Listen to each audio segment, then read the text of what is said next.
Graça e paz do Senhor Jesus a todos. Hoje nós vamos gravar Hebreus capítulo 5. Ontem no capítulo 4 nós estávamos falando sobre Jesus ser o nosso lugar de descanso, nosso repouso, sobre ele ser o nosso sétimo dia, o sétimo dia em que Deus descansou.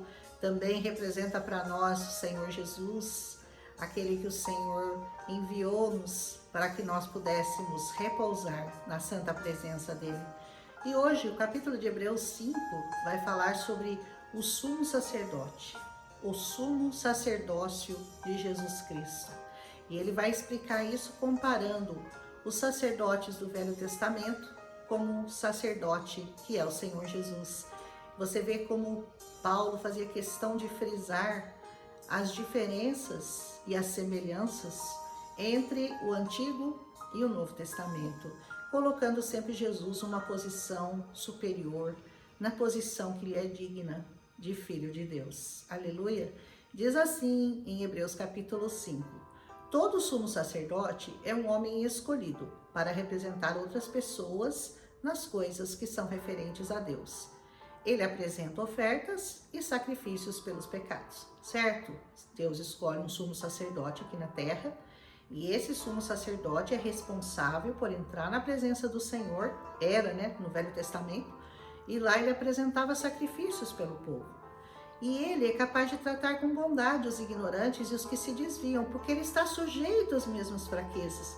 Ou seja, Paulo está dizendo, até o sumo sacerdote, ele também tem as fraquezas dele, ele também conhece as limitações humanas, por isso ele é capaz de compreender aqueles que não chegaram ainda ao entendimento da verdade, não chegaram ainda a poder discernir aquilo que é verdadeiro e aquilo que é falso. Ele diz, é por isso que ele precisa oferecer sacrifício pelos seus próprios pecados, bem como pelos pecados do povo.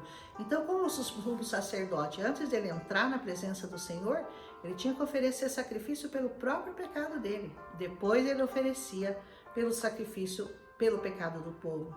Ele diz, ninguém assume essa posição de honra por si só. Ele tem que ter chamado por Deus, como aconteceu com Arão. Vocês lembram, né? Por isso, Cristo também não tomou para si a honra de ser um sumo sacerdote, mas foi Deus que lhe concedeu essa honra, dizendo, você é meu filho, hoje eu te gerei. Então, Jesus não assumiu para ele essa honra, o próprio Deus deu a ele essa honra. E em outra passagem ele diz, você é sacerdote para sempre, segundo a ordem de Melquisedeque, o mesmo que encontrou com Arão e o reconheceu como sacerdote e deu a ele todos os dízimos. Vocês lembram do Melquisedeque, né? Enquanto Jesus esteve na terra, diz essa palavra, ele ofereceu orações, ofereceu súplicas em alta voz e com lágrimas. A quem? Aquele que podia salvá-lo da morte. E as suas orações foram ouvidas por causa da sua profunda devoção. Jesus também ofereceu ao Senhor orações e súplicas, como nós devemos sempre oferecer na presença do Senhor. Orações e súplicas por aqueles que se perdem, por aqueles que vivem nas trevas, que vivem na escuridão, que ainda não tiveram a revelação, não veio à luz ainda essa palavra no seu coração. Então nós temos que fazer como Jesus, estar sempre intercedendo, sempre na presença dele mesmo, em oração e súplica por todos os homens, por toda a humanidade. Embora ele fosse filho, a palavra diz, ele aprendeu a obediência por meio, sabe do quê? Do sofrimento. Como que você quer aprender a ser obediente? Você tem o direito hoje de escolher, você pode escolher a graça para você ser obediente. A graça, ela é oferecida a todos os dias, ela bate a sua porta e o Senhor diz, me aceita, me escolhe, eu quero você, vai me servir. E você ainda acha que pode dizer não ao Senhor Jesus, mas Jesus aprendeu pelo sofrimento. Você pode aprender de duas formas hoje, pela graça ou pelo sofrimento. É uma escolha, de algum jeito. Seria bom que você escolhesse Jesus sempre na sua vida. Com isso, ele diz, ele foi capacitado para ser o sumo sacerdote perfeito e tornou-se fonte de salvação eterna para todos que lhe obedecem, Para quem que Jesus é a fonte de salvação eterna? Para todos? Não, para todos que lhe obedecem. Tem que completar essa frase, né? Muitas pessoas falam, o Senhor Jesus salvou a todos. Não, ele pode salvar todos. Todos aqueles que lhe obedecem. Aqueles que não se rendem, aqueles que não obedecem, não terão salvação. Isso é o que diz essa palavra. E Deus o designou sumo sacerdote segundo a ordem de Melquisedeque. Novamente citando Melquisedeque. E há muito mais que gostaríamos de dizer, diz o apóstolo, a esse respeito. Mas sabe, são coisas difíceis de explicar, sobretudo porque vocês se tornaram displicentes acerca do que vocês ouvem. Ou seja, vocês não ouvem essa palavra diligentemente, vocês não ouvem essa palavra com atenção, vocês ouvem assim, como se fosse uma palavra qualquer. Você não está ouvindo essa palavra como se ela fosse a palavra de Deus, a quem você tem que emprestar muito os seus ouvidos, se você quiser compreendê-la. Então Paulo diz, eu nem vou explicar muito para vocês, porque vocês são tão displicentes que eu teria que explicar muita coisa e vocês não estão dando atenção devida a essa palavra, mesmo naquele tempo em que os cristãos eram cristãos de verdade. A gente sabe que eles foram mortos, eles foram perseguidos, eles foram massacrados, e mesmo assim eles eram fiéis ao Senhor. E ele diz, mesmo assim, Paulo dizia de alguns deles, né? Vocês estão ouvindo essa palavra, como quem ouve qualquer outra palavra, qualquer outro discurso. E não é um discurso qualquer, é o discurso do Senhor, é a palavra de Deus. Você tem que emprestar seus ouvidos para ouvir ela com muita diligência, com muita cautela, porque ela pode te condenar ou pode te salvar.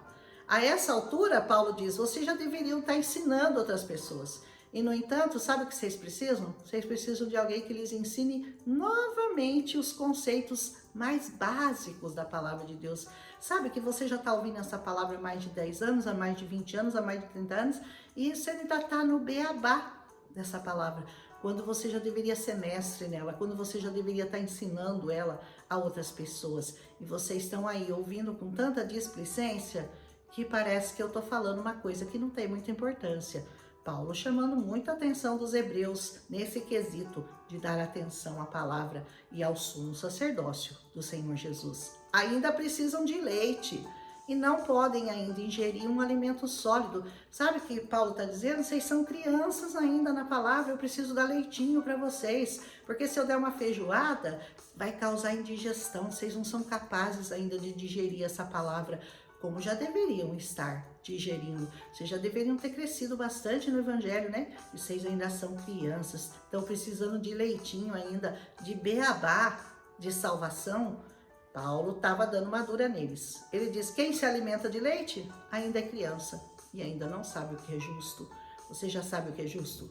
Você já digeriu essa palavra o suficiente para discernir o que é bom e o que é mal para você? O que você deve e o que você não deve ouvir?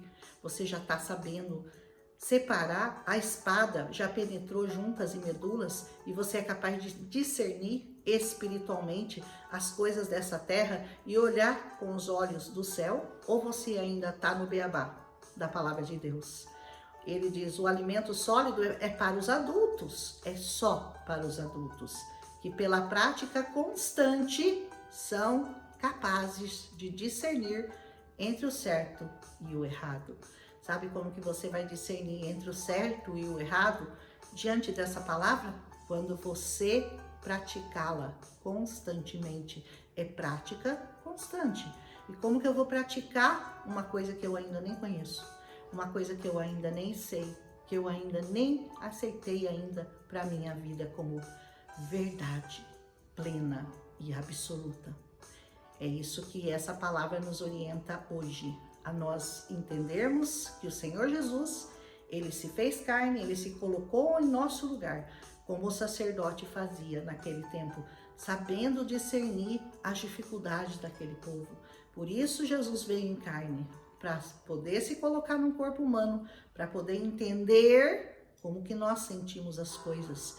E agora que ele fez tudo isso e que a obra está pronta, tetelestai, está consumado, você não tem mais desculpa diante de Deus. Você vai chegar diante de Deus e falar, eu não sabia? Desculpa aí, Deus, eu não sabia, ninguém me falou. Então, você já sabe que só tem um caminho para você estar trilhando nesta terra. O caminho, a verdade e a vida chama-se Jesus Cristo. Aceite e tenha a vida eterna. Amém? Se você gostou, deixa seu like. Você está vendo que essa palavra, à medida que ela avança, ela fica mais bonita e mais perfeita e mais completa. Então, Deus deixou tudo pronto, justamente para que você não tivesse desculpa nenhuma para o seu pecado. Amém? Qual é o maior pecado do homem? Não aceitar Jesus como Senhor e Salvador de suas vidas. É por isso que você vai estar um dia na presença de Deus. E Ele vai te dizer, você recebeu essa palavra? Você me aceitou? Você entendeu? Você buscou diligentemente seguir a minha palavra? E você vai dizer, não, é que ela não me convenceu bastante. Eu não vou poder te convencer nunca dessa verdade, mas o Espírito Santo, ele pode. Então busque o Espírito Santo, que ele convença você do lugar de repouso de Hebreus capítulo 3, 4 e agora do sumo sacerdote Jesus, que entrou na presença do Pai como homem, venceu o pecado e te deu a vida eterna. Amém? Se você gostou, deixa seu like. E amanhã nós continuamos esse capítulo, os capítulos maravilhosos de Hebreus, porque Hebreus é uma das cartas mais lindas e merece ser lida com muita atenção. Deixa seu like aí se você gostou, compartilhe com as pessoas que você ama. Um abraço em Cristo Jesus. Até amanhã.